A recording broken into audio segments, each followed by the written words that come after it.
আজকে আবার নিয়ে চলে এসেছি একটি অসাধারণ রেসিপি, সঙ্গে তখন দেখতে হবে। প্রথমে আমি ছানাগুলোকে ভেজে নিয়েছি লাল লাল করে একটু ঘি দিয়ে, আর এই তেলে ঘি দেওয়া আছে, তাতে জিরে, তেজপাতা, দারচিনি, লবঙ্গ, এলাচ ফোড়ন দিয়েছি। আমি এবার ফোড়নের উপরে একটু হলুদ দিচ্ছি। এবার আমি আদা বাটাটা দিয়ে দিলাম, যাতে না চারিদিকে তেল ছিটকে যায়। আদা ভাজা হয়ে গেছে, এতে টমেটো আর দুটো কাঁচা লঙ্কা একসঙ্গে পেস্ট করা দিয়ে পেস্টটা আমি দিয়ে দিলাম। ছেড়ে এসেছে। এবার আমি এতে চালমগজ, কাজু আর পোস্ত একসাথে বাটা আছে, এটা গ্রেভিতে দিয়ে দেবো। এটা দিয়েও ভালো করে কষে নেবো।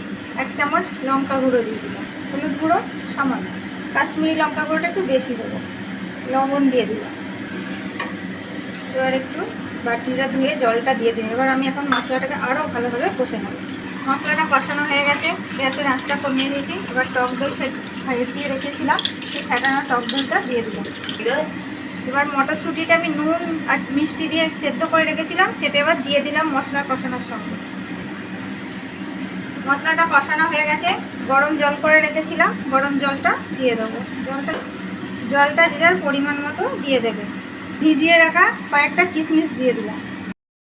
গ্রেভি ফুটে উঠেছে, এবার ভেজে রাখা ছানাগুলো দিয়ে দেবো, দিয়ে ফুটিয়ে নেবে, বেশিক্ষণ লাগে না।